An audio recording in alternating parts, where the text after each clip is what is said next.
Hi, welcome to Yates Makes. I'm back with another gel plate printing video. This one kind of building on a video I posted a couple of weeks back where I was looking at textures, placing different textures next to each other, create a bit of contrast and interest.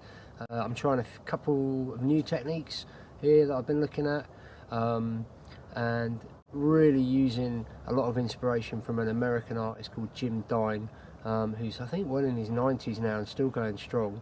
Fantastic artist. He's kind of returned to a few different motifs in his art consistently over the decades, and I'm looking at his heart motif as a kind of simple one that I can just repeat through a series of experiments, and kind of like a big sketchbook page really, just placing them next to each other to see how these textures combine when laid next to each other. Alright, let's see how I got on. Okay, for this I was using my little 6-inch square gel plate, so I'm just drawing around it there and spent a bit of time just prepping some stamps, some little stencils and some various ways in which I could transfer the heart motif onto the gel plate. So this one is just cutting the positive and negative shapes out of mount board and sticking those onto little base plates. So I've got stamps. I then moved on to a little kind of ripped heart stencil just out of a bit of standard A4 printer paper. This one I'm building up a little torn paper collage. I was really interested to see how this technique would work.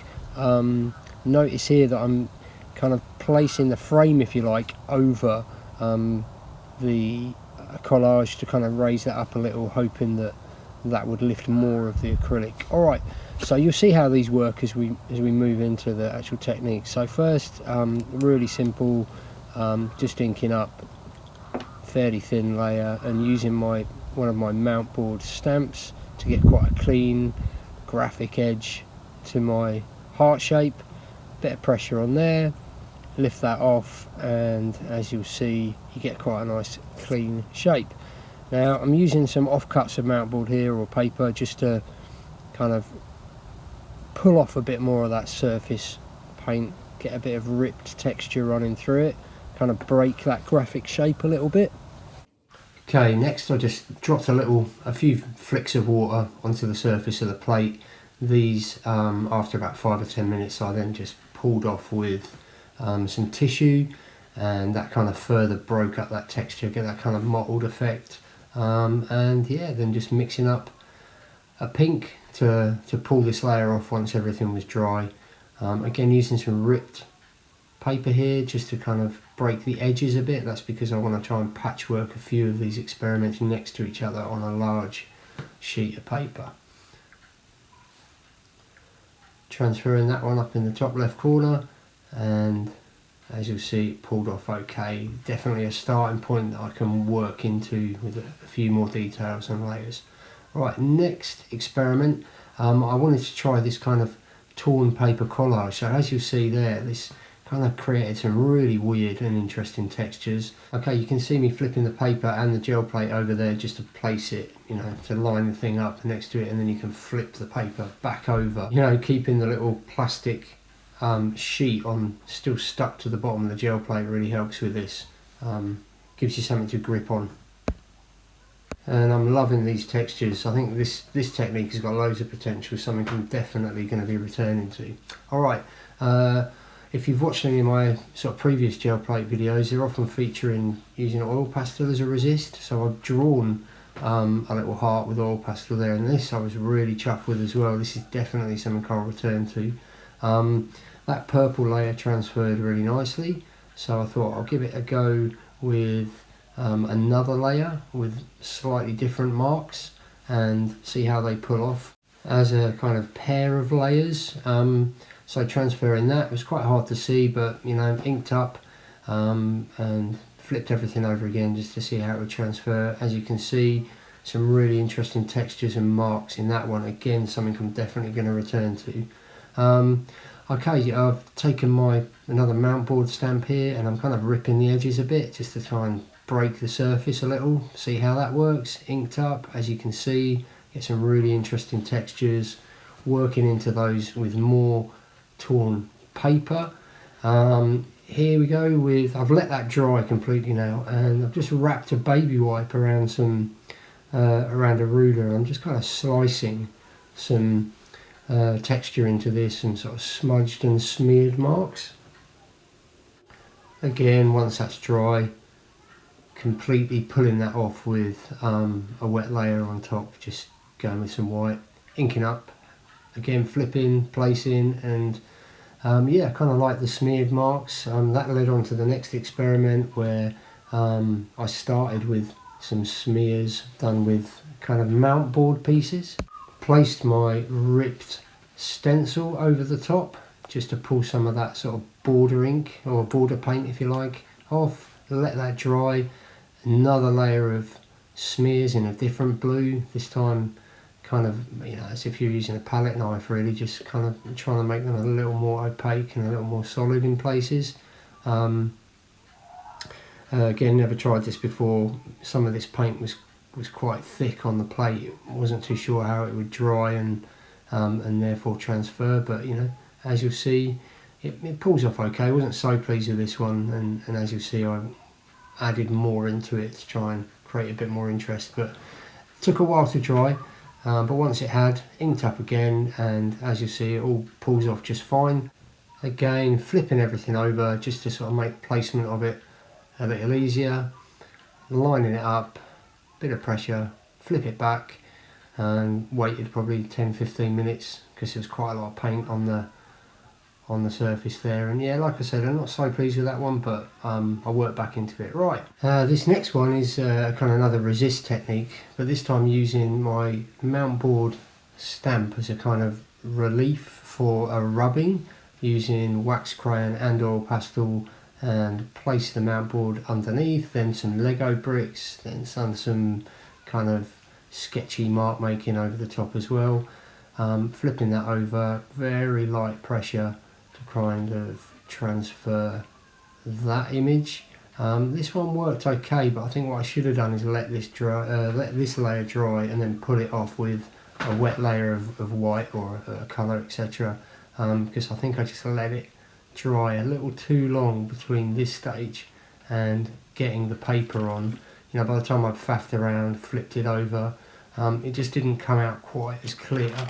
But you'll see I kind of dealt with that with some more rubbing and some pen work over the top. But yeah, I mean, it's given me a starting point. Okay, I kind of got a bit distracted here. I've got my my sewing needle out and some embroidery thread, and thought, well, it might be nice to do a bit of sewing work into this, some embroidery work, add some features to kind of like tie some of these little sections together. So excuse me, added a few crosses into the kind of border area behind the red heart, and just kept going and going really with these little crosses, and ran them down through some of the other sections. Went back to the smeared and smudgy heart on the bottom left, and did some oil pastel work just directly onto the surface. That was kind of fun because I was able to, you know, use some of the colours I'd used in other sections just to tie things together a bit. Use some of that peachy colour and some pinks. That seemed to add a bit more interest. Again, you know, this is very much like a sketchbook page. I'm just kind of playing around really. But yeah, the blue seemed to help, the darker blue seemed to help a little bit as well. So techniques I might return to there, but you know, I was after some textural interest, so I'm definitely getting that and enjoying playing. With the heart on the bottom right, needed to bring a bit more contrast out, so I just penned in some of that Lego texture, those dot patterns that you create with the rubbing from the Lego, and try to give those a bit more opacity, a bit more boldness, and definitely did the trick. Now I found placing the Lego back in underneath and using that wax crayon again to do some more kind of defined, heavier rubbing really helped as well. You know, these sort of mixed media techniques just work really nicely over the acrylic once it's dry. So yeah, there I am, just finishing up this section. Pretty pleased with how this went. Again, these are definitely some techniques I might return to. I think there's a bit of potential here.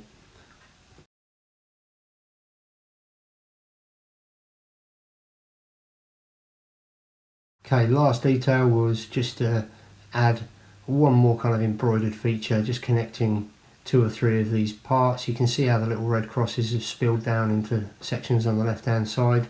So using some black thread and making 2 like kind of spidery forms on either end of just a straight stitch basically. Yeah, just playing. Nothing better than having a bit of time to play around with mixed media techniques and try and sort of uncover, develop a few possibilities for more work. But there you go. That's how it came out. Definitely spurred me on to do some more work with wax, crayon, oil pastel resist, rubbings. I love that kind of torn paper collage to transfer directly onto the plate. Quite enjoyed some of the oil pastel over the acrylic as well. So yeah, loads of lessons learned, and that's what it's all about really, just giving you some impetus for your next set of experiments or piece that you're planning.